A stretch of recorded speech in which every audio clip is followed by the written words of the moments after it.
Hello and welcome back to the Ram EcoDiesel Source Channel. Now today we are finally going to give you my thoughts on the Ram 1500 EcoDiesel after 3 years of ownership. I've only put 27,000 miles on it, but it's been a good combination of city driving and cross-country driving. I've done some hauling in the truck, and I have a good general sense of the truck, especially how it compares to the Ford F-150 that I'm so used to driving and servicing the last 15 years. Let's get started. All right, here we go. Let's take a little walk around the exterior of the vehicle. So I'm going to show you a few things I like and I don't like about the Ram 1500 EcoDiesel. Now, the very first thing I want to mention, because it is important to know, is that I've had zero problems with the chrome popping and peeling on this vehicle. And you can see there's a lot of chrome all the way around, and this vehicle does live in the Salt Belt of America. Now, the reason why I mention this is because it is such a problem across all OEMs right now, and I'm glad to see Ram is doing something right to prevent that from happening. That's one of those things I was worried about when I went in to buy the vehicle, because I know how it is in the automotive industry right now, working in it. So along the same lines is the tow hooks in the front here. Another common area OEMs cheap out on, and sure enough, these ones are good to go. No popping or peeling of the paint, no rust coming through, nothing like that. It's all very important for the overall build quality of the vehicle, and it makes it have that showroom appearance as long as possible. Now again, I've had no problems with the paint or wind or noise or water leaks from the windshield, no headlight issues, nothing like that. The only problem I had up front here was the front proximity sensors. You can see them right here. They had a problem about twice a year, I'd say, during the winter when it first started getting cold out, where they would have a warning come up in the cluster saying that the front sensors were covered in snow and ice. Problem was, it was a bright, sunny, cold, dry winter's day. Not a snow or ice or moisture in the air at all. So it was one of these sensors, of course, that were failing in the cold. I just never had it looked at because literally would happen twice a winter, and that was it. So it's something to note though. Otherwise, the front proximity sensors from Parkade works perfectly. Going down the side of the vehicle here, again, I've had no issues with any kind of chrome cladding on here, no light issues, no power mirror issues with the motors that tilt the glass in there, no wind or noise issues, body fitment issues with any of the doors on here, no cladding issues, and I've had no issues with the running boards, the clear coat peeling back on them. So that's all good to go. Now on the tires and wheels, there's a few things you want to know before buying a vehicle like this. And there's a few key features here that I'm glad to see in the Ram also. Now, tires, no matter who they're made by, when they come on the vehicle from the factory, they're made to the OEM spec. Okay, so they're made to their spec and they're made to their price. So they're generally very cheap tires, no matter who makes them. Okay. The problem with that is that around 20 to 30,000 miles, you're going to start getting a lot of cupping issues, noise and vibration issues from the tires, which makes the truck sound like a piece of garbage going down the road, like an old jalopy, when you just paid $57,000 for the truck. It makes you a little aggravated. I'm glad to report on this vehicle, I've not had that issue at all. I'm almost at 30,000 miles, and there's no noise or issues from the tires at all. And you can see the tread pattern there, how smooth it is all the way across. And look at the tire wear. It's even all the way across. Look at that. It's beautiful. So that makes me really happy. I can get my 50, 60,000 miles out of these tires and use them up. Now onto the wheels, same thing. The chrome cladding generally, it's fine and across all OEMs, but they use these aluminum rims and then they clear coat them a lot of times. The problem is right here at the edge where it comes through, you'll see a lot of spider webbing and that corrosion under the clear coat, and it looks horrible compared to your beautiful chrome clad rim. And the Rams, what they do is they take the aluminum rim, you can see it inside of there, they paint it instead of clear coating. You see it right there? And it stays beautiful like that, even in the Salt Belt of America. That is the way to go. I'm glad to see that, because then these will look beautiful for a long time being painted like that. It's the way to go in the Midwest here. So go along the side here, again, no problems with anything. In the back end here, no problems with the reverse proximity sensors or corrosion issues in the tailpipes, nothing like that. No badging issues, no tailgate issues, and the reverse camera on here is amazing. If you ever get a chance, go into one of these vehicles and you'll see the quality of the picture coming off the reverse camera is unlike anything I've ever seen on any other vehicle I've serviced. It's amazing. It's like HD quality. Inside here, it's pretty standard. I've had no problems with the built-in welded-in tow hooks or cargo hold hooks here. No problems with those. And of course, I got the bed line in by Linex, so that's not factory, but yes, it's all good to go. Going around the side of the vehicle here. Same thing as the other side. No problems. So at this point, let's go under the hood and check that out. All right, underneath the hood here, yeah, you can see it's a little dirty, but this is how it really looks. I'm not gonna sugarcoat it. The key here is I've had zero issues with this powertrain. This is an awesome, awesome engine.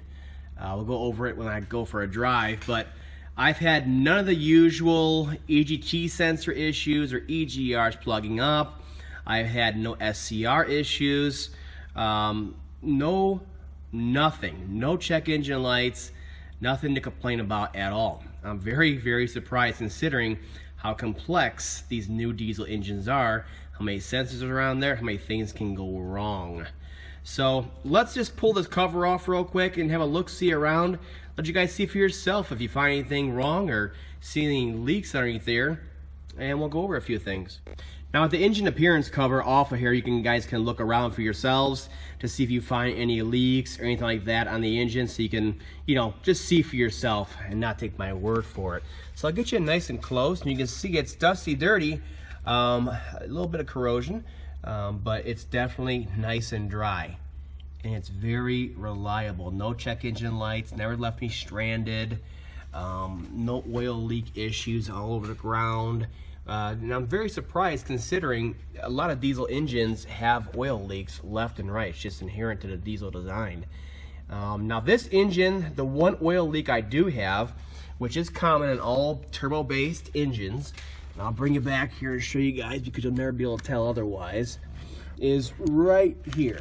Now you see it right here at the turbo outlet right here.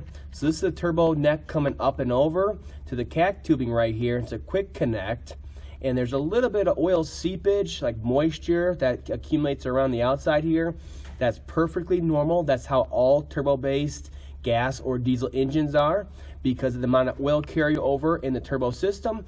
And then you got to think all the pressure that's introduced in this pipe also. So it's bound to come out at some point. A little bit of moisture is perfectly fine, not worried about it at all. Same thing with the CAC tubing right there, the silicone hoses. You'll see them at times almost sweat oil because of the pressure and the oil that's coming through these systems. Again, perfectly normal. So I'm not worried about that at all as long as it stays a moisture like that and not an actual oil drip or accumulation. But otherwise, you look around on here, I mean, it's dry. Beautiful. That's what I want to see. Now again, this engine has never left me stranded, never thrown any check engine lights, never had any DEF issues or SCR issues, no regeneration issues, nothing like that.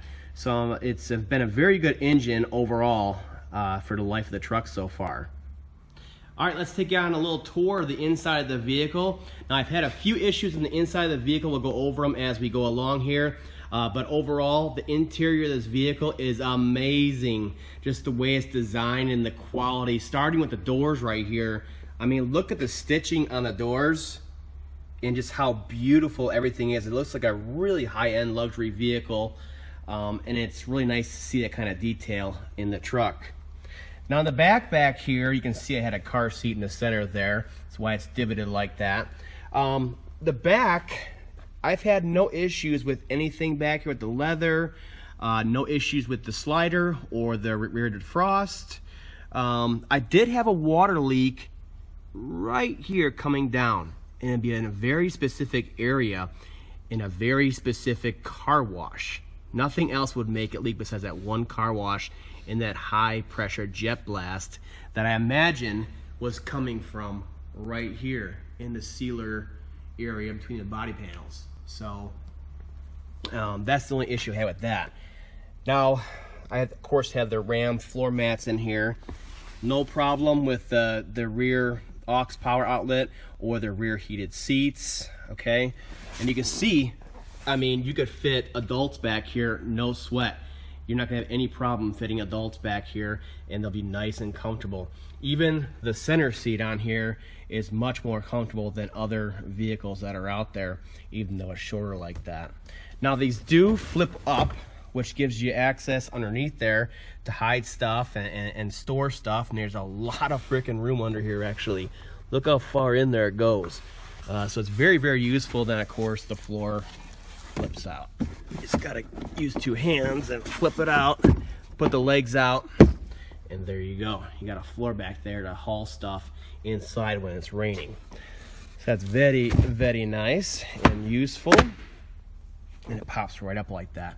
It's got little lights there, and of course this is where the sub's at. And the sub and the audio system in this vehicle, it's amazing. It's not what I'm used to, so very happy with the audio system in this vehicle too. Folds back down like that. Let's go over to the front here. And the one other thing I want you to notice here is look how far out the door comes at the back here. It's almost 90 degrees, whereas the front, yeah, it still opens pretty far, but it's nowhere near as much. So it makes it really nice to get in back here, especially when you're sliding in cargo that you're hauling back and where you fold that floor out. So that's a nice thing to see. Now up front here, of course, I have seat covers on to protect them, the ones that are always going to be used. The center console, nothing really fun to talk about. It's just vinyl. It does have some storage inside of here, a lot of storage actually. Now the one problem I did have inside of here is all these connections for the Uconnect system are just fine. But this one right here is supposed to be USB power, just general USB power. Everything's USB power nowadays. For some reason, this one would go out on me intermittently every once in a while and to stop charging whatever it's charging. It could be a cell phone or anything. So I don't know why that's an issue. And then it will come back and reset itself, no problem. Whereas the one on the Uconnect here would work all the time, no matter what. So that's another thing I experienced. Again, I'm telling you guys everything so you guys know. And then of course there's a lot of storage in here for all kinds of stuff too. And that's where they hide the CD player. Now with the shifter being gone from the center here and just having that dial, yeah, it looks stupid, you think at first, but believe me, this dial, you'll get in the truck, you'll flick it to the right and you'll just drive on. It's gonna be, you'll love it once you get used to it. And then now, look at this, you have all kinds of access in here, business cards, all that good stuff down in here to store while you're driving down the road. And you still have your two cup holders and this area right here, which actually goes on in there pretty deep. Look how far in there it goes. Glove box, again, nothing to write home about. It's there, it's big, and it works. And they also have this auxiliary box up here for storing whatever, I don't know, while you're going down the road. Now looking at the dash here again, with all the chrome accents and the features and the stitching in the dash here, like right here, I mean, look at that. It just all adds up, you know, for the appearance of the vehicle when you get into it. And the little bit of wood grain there, and there's the Alpine sound system that's inside of here, which again sounds amazing. Let's go to the other side, and I'll show you a few features on the dash here. Now once you get inside the vehicle, you can tell Ram put a lot of effort into designing the interior of this vehicle. It's very, very impressive.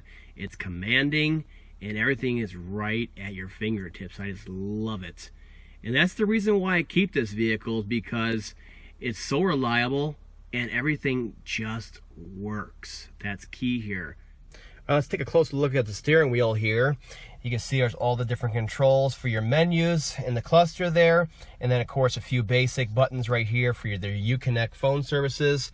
And then of course all your cruise control stuff's here, and if you want to do manual gear changes, it's all right here. Whereas in the back side here, right in the back side here, you have controls for the audio for changing your tracks and the volume, so it's all right there, but it keeps the steering wheel clean. Same thing with this cluster. I mean, look at this cluster, it's beautiful. All your analog gauges are there for the critical information that you want going down the road at all times, and they're nice size, so you can see them at a glance and then keep your eye on the road. Look at that. It's beautiful the way this thing is set up on here. And then of course you have tons of information, the menu screens here, MPGs, all that good stuff, in case you want to track your mileage for different things. It's a lot of good information the way this is set up on here. And the same thing with the center stack. I mean, look at this center stack. It's absolutely beautiful. It's nice and clean, but there's a lot of controls at your fingertips. Like a lot of these screen systems like this with the navigation, they always have you changing this heated seat controls or the climate control through the touch screen on here. That gets distracting going down the road. So we're back to regular physical buttons here for all these different controls, okay? Even for your tuner, your volume, all that good stuff. Your trailer tow right here for adjusting your buttons, everything's right here, including the heated seats. Those are always hidden in the screens, and on this vehicle they're not. Heated, cooled seats, heated steering wheel, all that good stuff is right here. And you can also turn off your front park system and rear park system if it's just annoying you. Tow haul button, all that good stuff is all right here at your fingertips, including this. Look at this gear select knob right here. Boom, right there. Like I said, I just flick it to the right and I drive, no problems. This one, look at this thing. This is absolutely awesome. It has the auto, lock, two-wheel drive, low, and neutral tow function all right here in this little cluster. So I really like the way this is all set up on here. It all just works, and it's really comfortable going on the road. And I would know because I've taken this thing on about 4 cross-country trips so far, and it's been a pleasure every time I drive. Now you're probably all thinking, yeah, that's great, looks nice, but there's gotta be problems in the interior. Well, there hasn't been many, but the one I can tell you about is that one of these 2 lights up here actually went out on me. So it was like ultra dim instead of being bright, and I guess they're LED and they're built into the housing on there. So when I took it in for service, they had to replace the whole overhead console as a unit. That may be costly down the road if we cannot change these bulbs out separately. But that's one problem I had. And then on the passenger seat here, I did have a problem on the seat backrest with some of this stitching and the stitching here separating from the factory. So we got that replaced, no problem, no questions asked, and it's been fine ever since. All right, let's go for a little ride together so we can go over some of the driving characteristics of the truck and just talk about them as you go along here. Now, one of the first things that you're going to notice with one of these trucks if you go for a test drive and you get into it is that the idle quality is super smooth. And the reason for that is the precise fuel control that is required on these newer diesel engines to meet emissions restrictions nowadays, so you get that ultra smooth idle. It's actually so smooth that when I drive my other vehicles for a long period of time, then jump into this one, I'll find myself checking a tachometer at long stoplights to make sure the engine's still running. That's how smooth it is. You don't get that blip every once in a while like you do on gas engines. The other thing that's good about getting a diesel engine, no matter if it's a Ford or a Dodge or whatever, is they're better matched in calibration to the transmission shift points. So they'll shift ultra smooth, whereas the same transmission with a gasoline engine in it, it won't shift as smooth, it'll be more jerky. So that's one of the other things you'll notice. Now going for a ride, one of these things, it has power from the initial push of the accelerator on. There's no real noticeable turbo lag unless you're just crawling like this and then you hit it, and then it'll be a slight lag and it'll spool right up for you. So there's plenty of power no matter what. So it's a pleasure to drive, city driving, highway driving, it doesn't matter. It's gonna be a pleasure to drive because the power is always there.